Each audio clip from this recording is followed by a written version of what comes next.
Welcome to Never Shut Up. It's your boy Marcellus. Wiley, hydration situation. Yeah, it's going down today. I took a day off from drinking yesterday. I told you I was dealing with the bubble guts and the food poisoning. All that's behind me now. So today, I'm in the spirit of hydrating. I got to always start the show off. It's going to be a great show. Don't y'all hate when people say that? Like, what if the show sucks today? Everybody, it's going to be a great show today. But I think it's going to be a great show. But I always start the show off by what I did yesterday. So had a lunch meeting with a producer, writer, my manager, and a financier. I don't even know what you call it, dude, the money man. And they trying to offer me a movie role. Now, I think they're smart to take me to eat. To butter me up because they know I am scared as shit to act. Like, it's not even like anything is different, you know, camera, lights, here's what you're supposed to say. I have my script right here, at least my notes, and I'm used to that, right? I ain't scared of no camera. It's not that, but in acting, there are two things that I just hate. One, you're always waiting to do something. Like, that's why they have those trailers. Those trailers are not to keep them comfortable just because, hey, we know you're rich and famous and you got to have your same level of luxury. No, it's because most of the time when you go on set, you're actually not doing anything. You're just chilling, playing Nintendo or something. So I'm like, dog, I'm here for 18 hours and I only work for 2 hours? What the hell am I doing? I could be at the crib, right? But the other point is take two. Like, what if you nail the first one? Like, oh, man, I went out there and destroyed it. Oh, yeah. And then you look over there like John Landis or something or whoever the hell it is. And he like, can you give me a little bit more? I'm like, more? I ain't got nothing left. And I hate take twos. And I'm like, but it's a great role. It's a great opportunity. I kind of play a lot of my own character in this. We'll see if it comes to life. But so far, so great. Also had a Beyblades competition against MJ. Y'all know what Beyblades are? I had no idea what they were 6 months ago. Now we have 6,000 of them in our house. It's these little things, and now there's a cartoon, a franchise all around. These little things that look like discs, but at the bottom they have that little spindle, right? You put them in this launcher, and all you do is this, and them suckers spin for like a minute or two. But here's the fun part. I ain't lying. If y'all got kids, get Beyblades. You compete against somebody else in a little stadium, a little drone, little stadium, right? So him and I, we are on different sides. Said, go. We both pull them. And these suckers spinning, they just keep hitting each other till one of them taps out. It is the funnest game going. And then we just finally get it done. I won yesterday. I won the best of three, so I'm the champion in the house right now. Other than that, I ordered some Fat Sal's, nice burger joint up the street. Watched Snowfall, caught up on Snowfall. Still a little behind, but love me some Franklin and everything. And the only thing left on my menu is I owe Kendrick Perkins a phone call because he texted me, hey, big bro, hit your boy. We got to chop it up. I know we do. You my dog. All right, let's get into our show today. Let's start off with Tiger Woods. And this is crazy. I couldn't even believe this was a headline. You know, now when you read a headline, you got to check the source. You got to check whose Instagram account is this. Because it could be like NFL memes or something, right? This could be pro golf memes. There's no way this is a real story. It's a real story. Tiger Woods' ex-girlfriend sues him for $30 million after he kicks her out. The saga continues. What did Chris Rock say about tigers? He said that tiger didn't go crazy. That tiger went tiger. Tiger can't get right with the ladies. He can't do right with the ladies, and he can't get right with the ladies. Let's talk about the story for real. Erica Herman, the longtime girlfriend of Tiger Woods, is now suing him for $30 million after he kicked her out of the home they shared for 6 years. Well, if y'all ain't married or engaged after 6 years, girl, I think the writing was on the wall, damn it. She said she was set up by Woods and his people. They told her to pack a suitcase for a quick solo trip. Huh? Like you booked a trip for her to go somewhere and she doesn't know and she goes? Ignorant. They then dropped her at the airport and told her she could not come back to the house. They changed the locks on her. Gangster. Herman says that she performed valuable services for Woods in exchange for living in a home rent-free. She claims they had an oral agreement. Oh, girl. 6 years, you ain't grab a pen and paper? Oral agreement. You better get your oral ass out of my house. Had an oral agreement which would have allowed her to stay in the home for up to 5 years in the event they were to split. What? 5 more years after the split? You thought you had another 5-year runway? What? No wonder it was only an oral agreement. Also, she said there was $40,000 left in the home. $40,000 you leave in a home with your boyfriend, and you've been with him for 6 years, and he booking solo trips for you, and all you got is an oral agreement promising you 5 more years after y'all break up. You can't make this up, dog. What is Tiger Woods going through? What is Tiger Woods doing? I mean, obviously there was a change of heart, and I always tell people in any relationship that ends, you spend half that time breaking up. So if this was a 5-year relationship, these last 2.5 years been turbulent. Let's just say that, right? They've been going through it. So finally, he's just like, look, fuck it, man. She got to go, dog. I'm Tiger Woods. I done cleansed myself. I done healed. I could play golf again from my injuries. My reputation's restored. I'm good. Me and the family understand our co-parenting. I just needed her to get me through that time. And now I'm looking at her like, she ain't that cool, is she? She ain't cooking. We got staff. Like, what is she good for? She ain't the homie like that. Like, Tiger wants to be Tiger again, I bet. And I feel sorry for her because she felt she got set up. But I don't feel sorry for her because it doesn't sound like she was the most direct person with this oral agreement and just loose relationship. And then when you break up, just let me know you ain't loving me, girl. You said you perform valuable services? Like, we really were in a transactional relationship. You ain't talking about no love, no disappointment, valuable services that should buy you 5 more years of my life.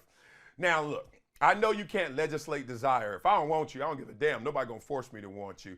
And I never had a girl overstay her welcome, largely because my family is really gangster. Like, not only the people that are good citizens and Samaritans, law-abiding, that side of the family are still really cutthroat and direct. But there is another side to my family, y'all. A girl never even thought of doing that. I only had one moment that was close to this. I was engaged. Y'all know I've been engaged a few times. My ex-fiance, I bought her a car. So whether we break up or not, whether we get married or not, that is your car. Bought her a Lexus convertible. Probably still got it, broke ass. But then we broke up. See, that's hers. Let's talk about a girl I dated and was my girlfriend, but we weren't engaged, and I bought a car for her to use while we were together. When we broke up, she thought it was her car. Let's just say I know people in my family that had to make sure she understood that that was my car. But you don't get your hands dirty in those situations. You certainly don't set her up on a solo trip. Tiger, be direct with these ladies, man. You Tiger Woods. Tell them, get out of here. 4. Coming up on Never Shut Up, Calvin Ridley owns up to his great mistake, he says. Quote, I fucked up. I love him owning up to that. I'm going to own up to an apology to Calvin Ridley for him making that statement. That's next on Never Shut Up on Brinks TV and Reese TV. Girl, get yourself out my house. Tiger talking trash.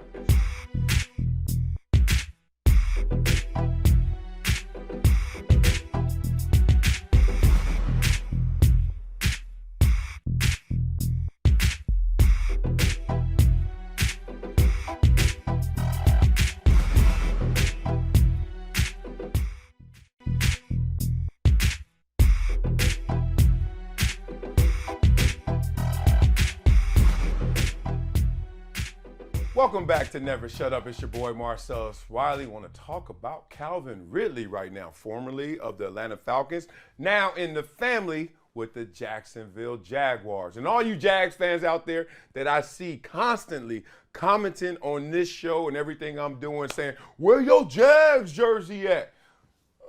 What's that? That is a Jags jersey. I mean, it says that dude because really, Wiley, the defensive end, Wiley, the player, that good player that everybody else thought they had, he wasn't in Jacksonville. That was that dude. He was on a paid vacation, retirement.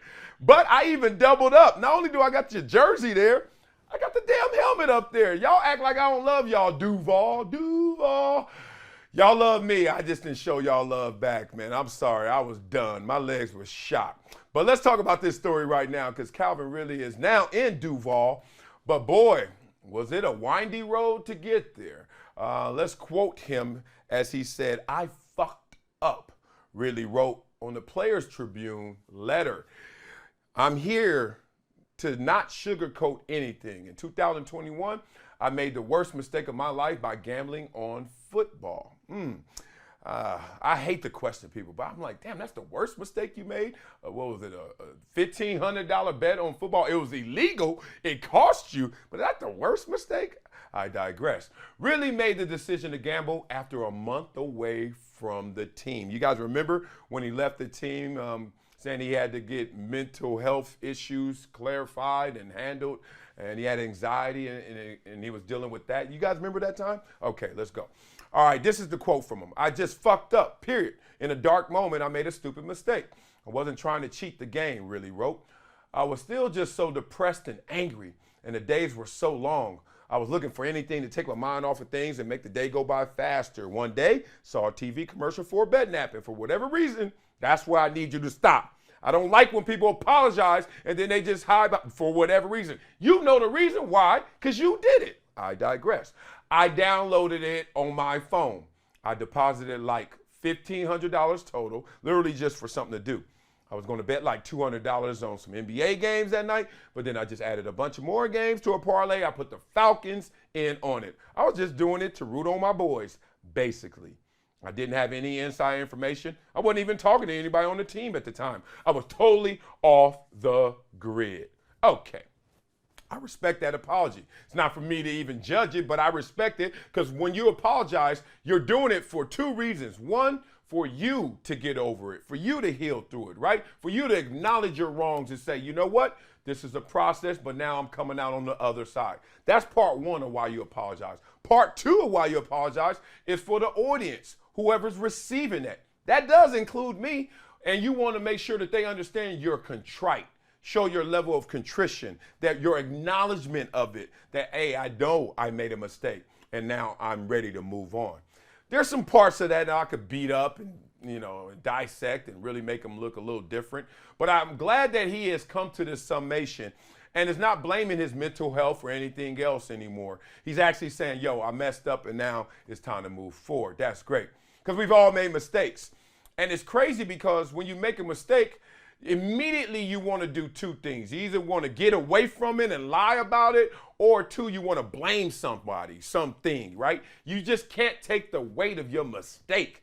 Trust me, I have been there. He talks about the pressure to take Toradol, the pressure that he was under to take painkillers, so therefore he could go out there and play when he was misdiagnosed with his foot injury. Well, I was misdiagnosed before with an abdominal wall injury. They told me that I had strained groins. A strained groin, right? One. That turned into two. Oh, you have a bilateral strained groin. This is in San Diego when I started to fall off and come down the hill. I'm like, bilateral strained groins? I mean, it doesn't even sound right, right? But you trust in the medical staff. You trust in the authority around you. You trust in them protecting you. Well, obviously, I got diagnosed after the season, and it was different. After the season, you know what it was? Oh, you have a torn abdominal wall. And after the surgery, the doctor tells me, oh, not only was it torn, it's the worst I've ever operated on, and I've done thousands of these. And I was like, damn, okay.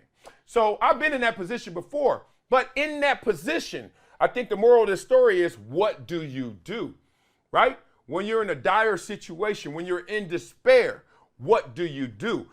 In general, I think this world is starting to be a little too empathetic to people in bad situations when there's still good choices to make. Y'all catch that? Because I've been in a bad situation before. That doesn't give me the right and the permission to do anything I want just because I'm down on my luck, just because things are going wrong. And a lot of people are now being too understanding in those moments when I'm like, no. If you still got a breath of life, you still got a chance at success. No matter what that is. It may be a longer road. It may be a windier road, right? You may not even can see the road to even get on to travel. But that is not an excuse. You have to be greater than your greatest excuse. And in the moment, Calvin Ridley realized he failed himself. But now, in a different mindset, showing a different level of his character. Because he's the same dude. Don't act like he became a superhero. Don't act like, oh my God, he's a whole nother person. The same person who messed up, or excuse me, as he said, I fucked up, is the same person now betting on himself to go out there with Trevor Lawrence and get a 1,400-yard season. That's what he's already promised to the Jacksonville Jaguars. We'll see what happens with it. We'll see what he does with it. But I just want you guys to understand, when you're going through something that's amazing and great, or going through something that's bad and hell, it's just you going through it, okay? Moments in time. Do not add it all up that that's who you are or that's how it's going to be. It is not a summation moment. It's a moment for you to look within yourself and realize you got the strength to persevere no matter what comes your way. That's what I love about this story. Salute to you, Calvin Ridley. I apologize for some words in the past that obviously weren't supporting you and glowing. But right now, man, you got nothing but my respect, especially because you play for my Jags. Coming up on Never Shut Up, it's time to talk about KD. Damn it, he got hurt. Y'all see the injury? Freak accident to KD. Might not see KD anymore this regular season in the NBA. We'll talk through that next on Never Shut Up on Brinks TV and Reach TV.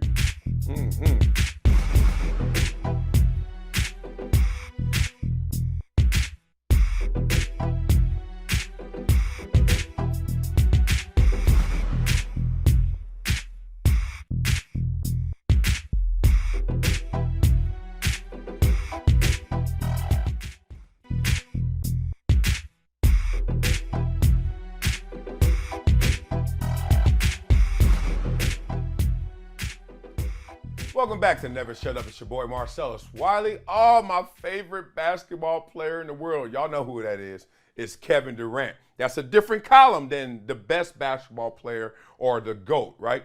That's LeBron James. And I know Michael Jordan's in that conversation as well.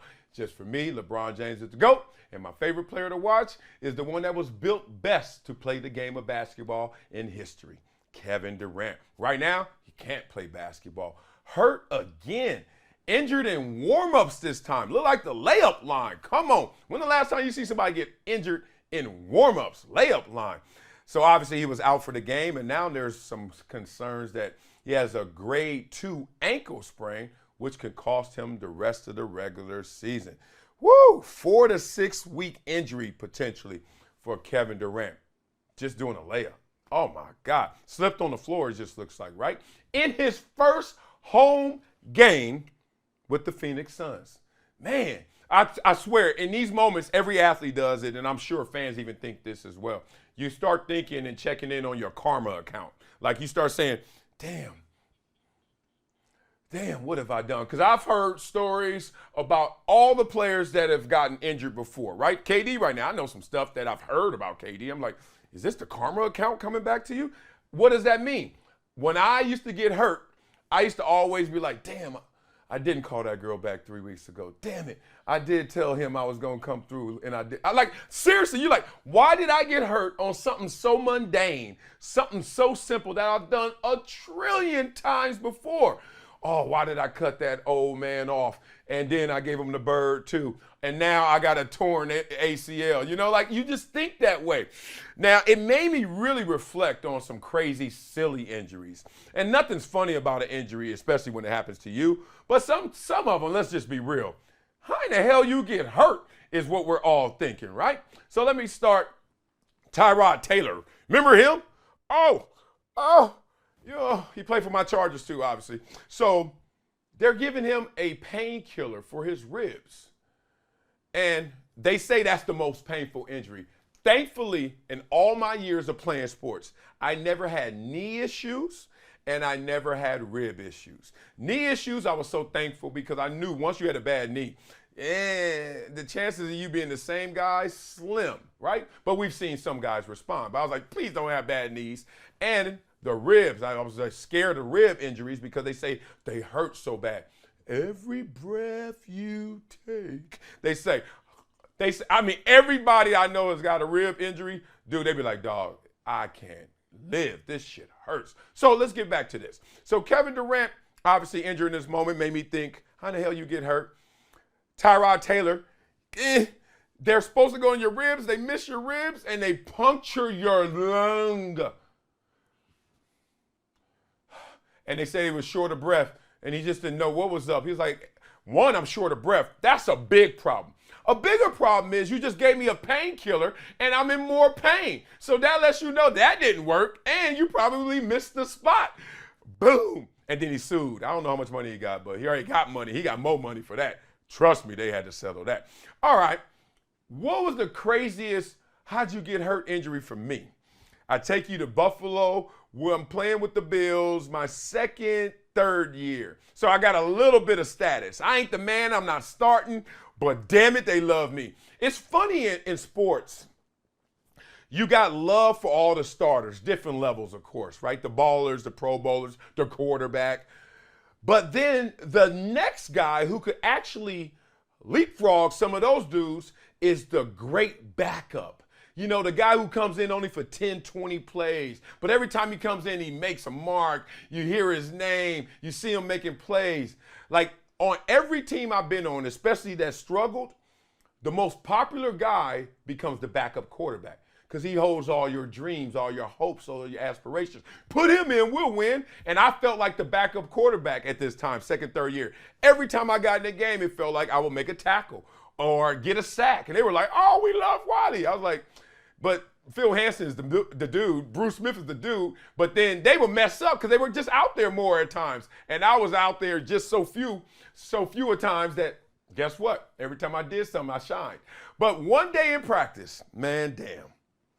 I'm sitting there clowning around. I had more energy than those guys. They started. They were sore. In practice, that was my game. So I'm over there clowning around, and Wade Phillips, I remember him walking up to me like, Wiley, what are you doing? And I was like, man, I'm over here dancing. Wade, get some with me. He's like, I ain't dancing. I don't dance. So then I start break dancing. And everybody just, you know, in stretch line, that's where we gossip. In stretch lines where we joke each other out. In stretch line, we supposed to be warming up, but really, it's just a big social session, right? Everybody doing this. Yeah, dog. Man, I went to the mall. There wasn't nobody up in that thing. You know, we supposed to be doing that, right? And I'm on the ground. Beat Street Breakdown. Rah! And I am killing it. And then they, Wade looking at me like, dog, you're a fool. But they're laughing. And then the horn goes, whirr. That means get your ass up and go to your drill, right? I'm done backspinning. And I'm like, all right, I told my body, get up. And my body said, nah, we good right here. And literally, I was like this. I couldn't move. And then the training staff had to come like, stop playing, Wiley. You were just dancing. Stop playing. And I was like, I can't move. And they were like, what? And then a couple of seconds later, it kind of wore off, and I started to move. And I sat out that practice, and they were killing me. They're like, this fool missed practice because of breakdancing. Like, dog, you got to be silly for that. And that was the moment. And now looking back, I should have known I was going to have a back surgery that next year because that was probably the first indicator that my back was messed up. But breakdancing for me, missed the practice. Thank God I didn't do it during the pregame because then I would have missed the game and then all hell would have broke loose. Well, coming up on Never Shut Up is full episode. It's time to go deep, raw, real. Shawn Kemp, arrested for a drive-by shooting. Oh, we got to discuss this, unpack this. That's next on Never Shut Up on Brinks TV. And I'll see you tomorrow on Reese TV.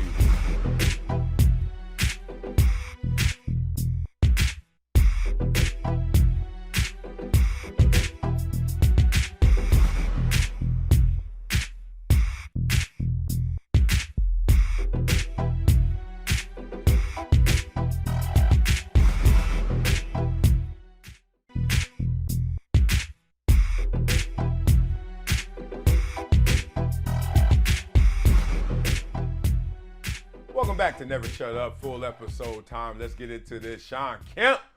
Oh, man. You know me, I always believe in levity, no matter what you're going through. Now, I know there's a right time and place for everything, but the levity of this moment comes from my boy Danny Davis. Now, Shawn Kemp, I don't know what's going on, bro, but my boy Danny Davis said, I knew he could dunk, but who knew he was also a great shooter? Doom, doom, doom.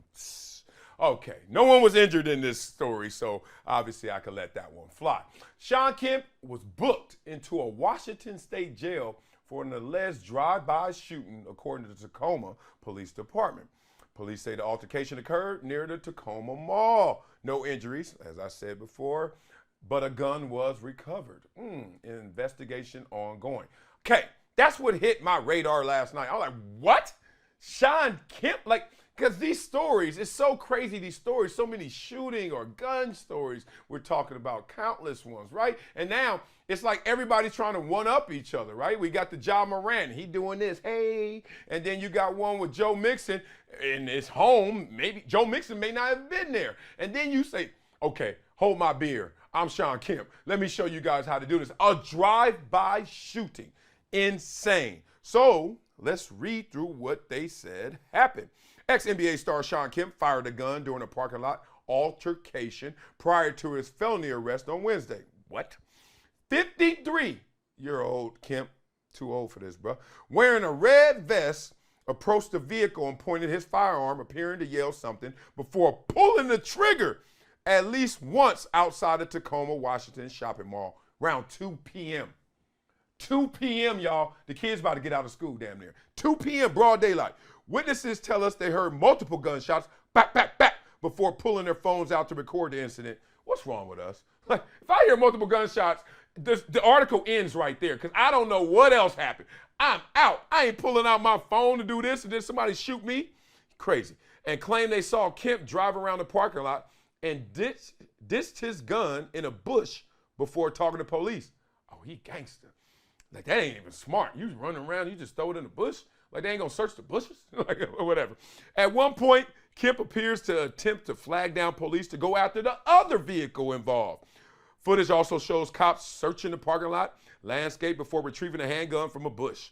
Man, crazy. They say he was attempting to retrieve items he claimed were stolen on Tuesday, the day after he busting. Oh, my God. And once he tracked down the property Wednesday afternoon, someone opened fire on him first. Kemp claims he was purely acting out of self-defense. What do we have here? Can't lie, I actually felt better reading that story. One, no one was injured. Two, self-defense makes me look at the situation a lot differently, completely different, right? Because if I thought that Shawn Kemp, Mr. Dunker himself, the beast he was, had gotten to this place in life away from the game where now he was doing a robbery, he was just out there just doing heinous crimes, I would have been like, come on, man. What is going on with the athlete fraternity? But in self-defense, I got a little off of that fastball, but I still got questions. People got to understand in this world that true power is in delegation, right? Delegation is true power. So if you're going to do something like this, let's just say your mindset waking up Wednesday was to retrieve your belongings. They stole my stuff. I'm going to get it back. One, to go yourself is not the smartest thing. Two, to go yourself with a gun may not be the smartest thing as well. You're almost asking for this to escalate, right? And it's interesting, we're seeing this a lot. And this is not just a celebrity conversation, not just a former athlete conversation. It's almost the same in parallel as to why you have an agent. Why are you giving somebody your money to do something you can do? You know why? Because you're in a different emotional state than that dude. I don't give a damn how close y'all are. I don't care how much you paying him. He could easily walk away, or he could see the entire forest no matter where you are in those trees, right? Because you get lost in there. You can't see the forest from the trees. You caught up. What'd he say? Your agent is not going to say, what'd he say? Your agent's going to say, it's okay. So somehow, some way in this situation, you need an agent, a physical person or people, or you don't even need to be there because most of the work your agent does, you're not present for, right? You need to let them work that out, even if that's law enforcement. I know in this culture now, hey, you know, you can't, snitches get stitches. I know if you call the police, sometimes they can't do anything until a crime has been committed and you can have proof of that, which may be a long, tedious process. But damn, you think the alternative is waking up the next day to retrieve it? It reminds me of OJ's scenario. Remember what they really got OJ for? They didn't get him for the double murders, right? They got him for retrieving his stolen goods and that robbery, right? And all those things that happened. So when you look at it like that, it's like, interesting. What are you really trying to attain and achieve in the moment? My learn from this is, when I'm in a twist, when I'm in a bind, anytime that somebody's, and look, I've been extorted before. We'll get into those stories. I've been attempted to have to check in, you know, like go to the city and cats were like, yo, Wiley, when you get here, holler at your boy. I'm like, no, I'm not hollering at my boy.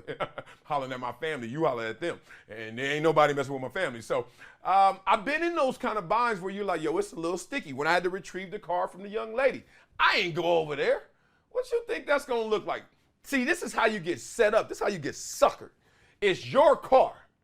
And at the time, I could have filed a police report or something like, yo, this is my car, my registration, all this, and she driving it, and she won't give it back. And I said, all right, this is going to be my last attempt at getting this car. I'm sending A, B, and C over there to retrieve the car, please. And she was like, nope, nope, nope. Told the police. Police said, well, since it's your car, you can just go over there and get it. I said, I don't need y'all to do anything. I got an extra set of keys. It's my car. Guess what they did? My folks went over there, went right in the car, boom, drove off. And then obviously she probably got to the car. Someone stole my car. Nah, someone came back and got their car. That's what happened in that. But the point of all of this is I wasn't there. I'm not going to be the one doing this. Maybe this situation turns out differently with cooler heads that can prevail. Or maybe it doesn't. But at least it's not Shawn Kemp booked into Washington State jail off a drive-by. Man, that is a wild one right there. So just glad no one got hurt in this situation. Hopefully it's a tremendous learning experience. Hopefully that he gets all his stuff back and those people go to jail. It sounds like it's one of those stories. But when I first heard it, oh boy, I was hurt. I was disheartened because I was a fan of Shawn Kemp. Matter of fact, raise your hands out there. Who wasn't? All right, y'all. Y'all know how we end every show. What a Wileyism. Ooh, that's kind of raw right there. Wileyism. Sounds a little too YMCA. All right, let's get into it. I'm as trusting as I'm trustworthy. Say it again. I'm as trusting as I'm trustworthy. Two ways I see this. Because you know you see the world through your eyes, through your experiences, through your expectations, your disappointments, which becomes your limits. You see the world based on how you interpret the world. But that's not exactly how the world is, just how you interpret it, right? Let's make it even simpler. How about in relationships? You always the one thinking she cheating. Man, she cheating. She gotta be doing something. Man, she gotta be doing something. You wanna know why you always thinking that? Because you're a cheater. Because you've cheated. Because you know how the game goes. Whatever you want to say. You are as trusting as you're trustworthy. When I heard this one and felt this one, I was like, yes. Because I go into situations and map on to that situation exactly who I am, exactly who I think this situation is going to be with, and what I think this situation is going to be like. I have not always been open-minded to letting the other person tell me their side of this and be open to whatever new experiences that come from it. Nah, I think it's this. I think you're this, and I think this is what's going to happen. And being narrow-minded, closed-minded. Boy, I swear, the older I get, the more lighthearted and goofy and silly and jovial, even with bad stories and bad situations. I got levity because I am not about to waste this one lap around this world. We all get one lap, one chance at life, right? I ain't gonna waste it being hard, closed off, closed-minded. And I've been through those phases. I'm sure you have as well. So remember, when you're going through that phase, be careful, because it could be you actually doing it to yourself, right? A little self-sabotage. Always remember, you're as trusting as you're trustworthy. That'll do it for today's episode of Never Shut Up. I see y'all tomorrow. You know somebody gonna do something and somebody gonna slip, somebody gonna fall, somebody gonna get shot at, somebody gonna shoot at somebody. What's going on with our world, man? I'm supposed to be talking about sports. Got love for you guys, man. See you tomorrow on Never Shut Up. Brinks TV, Reach TV. Peace. Get your chalice, get your chalice, get your chalice.